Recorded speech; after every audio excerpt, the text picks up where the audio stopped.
10 రోజుల్లో ఆలంకాన్పల్లె శ్మశానం డ్రైనేజీ సమస్యలకు శాశ్వత పరిష్కారం చేపట్టకపోతే కడప మున్సిపల్ కార్పొరేషన్ కార్యాలయాన్ని ముట్టడిస్తామని సిపిఐ జిల్లా కార్యదర్శి గాలిచంద్ర హెచ్చరించారు.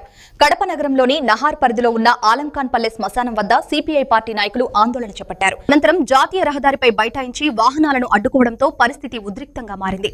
దీనిపై స్పందించిన పోలీసు సిపిఐ నాయకులను అక్కడి నుంచి లాగివేసి వాహనాల రాకపోకలను పునరుద్ధరించారు. అలాగే దస్తగిరిపేట కేసుబ్బన్న కాలనీలోని వీధుల్లో ఇళ్ల ముందు నిలిచిన డ్రైనేజీ నీటిని పరిశీలించిన సిపిఐ నాయకులు స్థానికులతో కలిసి ఆందోళన చేపట్టారు. ఈ సందర్భంగా సిపిఐ జిల్లా కార్యదర్శి గాలిచంద్ర మాట్లాడుతూ ఏళ్ల తరబడి ఆలంకాన్పల్లె శ్మశానం సమస్య జటిలంగా మారిందని, పరిసర ప్రాంత ప్రజలు డ్రైనేజీ నీటి సమస్యతో తీవ్ర ఇబ్బందులు ఎదుర్కొంటున్నారని ఆవేదన వ్యక్తం చేశారు. గత 5 ఏళ్ల వైసీపీ ప్రభుత్వం అలాగే నేటి 19 నెలల కూటమి ప్రభుత్వం మున్సిపల్ కార్పొరేషన్ పాలక యంత్రాంగం ఈ సమస్యను శాశ్వతంగా యుద్ధ ప్రాతిపదికన పరిష్కరించడంలో నిర్లక్ష్యం చూపుతున్నారని ఆరోపించారు.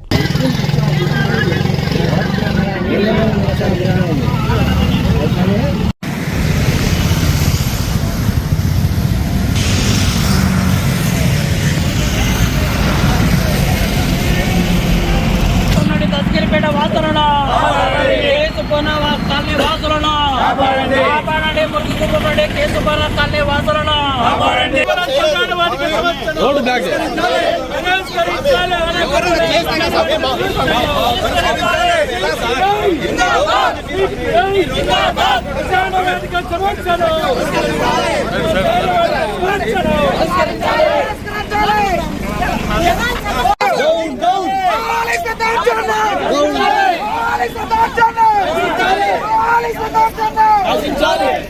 ఈరోజు ఆలంకాన్పల్లెలో శ్మశాన వాటిక నిండుతో చేరినటువంటి మురికి నీళ్లు, దీని ప్రభావము దస్తగిరిపేట ఆలంకాన్పల్లె ఎస్సీ కాలనీ మొత్తం ఊరంతా కూడా డ్రైనేజీ నీటితో నిండిపోయి బయటికి వెళ్ళే మార్గం లేక కాలు తీసి అడుగు పెడితే డ్రైనేజీ నీళ్ళల్లో అడుగు పెట్టాల్సినటువంటి పరిస్థితి. దీని ప్రభావము అంటువ్యాధుల ప్రభావము, ఇదంతా కూడా మురికి కూపంలో కూరుకుపోయినటువంటి ఆలంకాన్పల్లెను కాపాడాలని, శ్మశాన వాటికకు శాశ్వతమైనటువంటి పరిష్కారానికి నిధులు కేటాయించాలని భారత కమ్యూనిస్ట్ పార్టీ ఈరోజు ఆందోళన కార్యక్రమాన్ని నిర్వహిస్తూ ఉంది.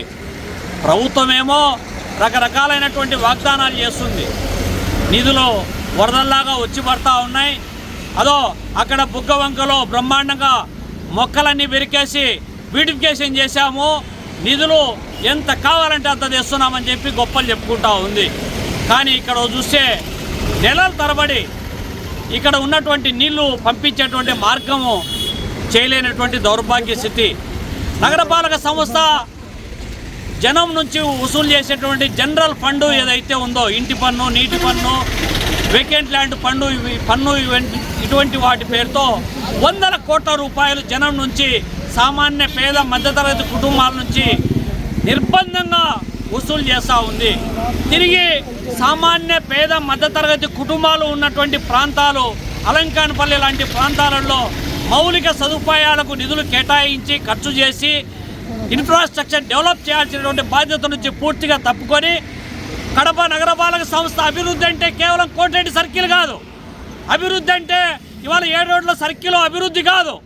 ఇవాళ మెడ్జుడు పంచాయతీలు అయినటువంటి గూడూరు పంచాయతీగా ఉన్నటువంటి ఈ ప్రాంతంలో నగరపాలక సంస్థ అయినటువంటి నాటి నుంచి ఇప్పటి వరకు మీరెంత డబ్బులు కేటాయించారో, దేనికి కేటాయించారో అని లెక్కలు తీస్తే ఎక్కడే కానీ అభివృద్ధి కనపడనటువంటి పరిస్థితి.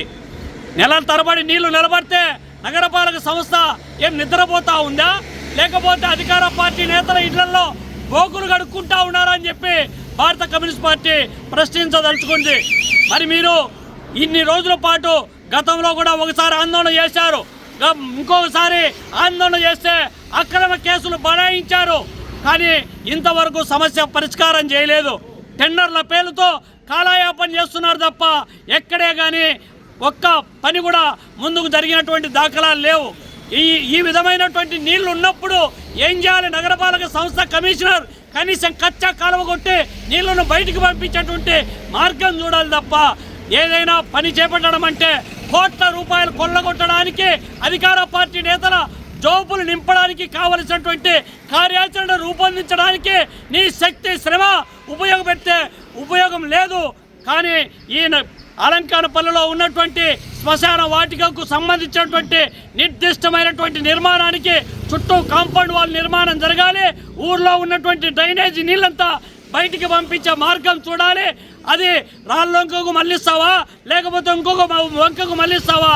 వెంటనే కచ్చా కాలువ కొట్టి నీళ్లు పంపించడానికి నగరపాలక సంస్థ కమిషనర్ చొరవ చేయాలి.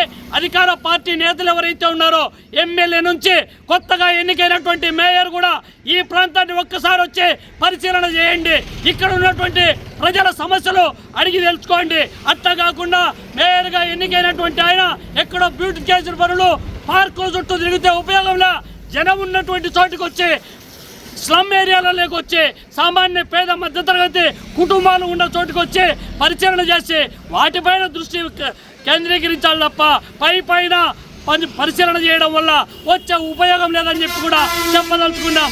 ఇప్పటికైనా ఈ అలంకానపల్లిలో ఉన్నటువంటి పేరుకుపోయినటువంటి కూరుకుపోయినటువంటి అలంకాన ప్రజలను మురికి కూపం నుంచి డ్రైనేజ్ వ్యవస్థ నుంచి కాపాడాలి.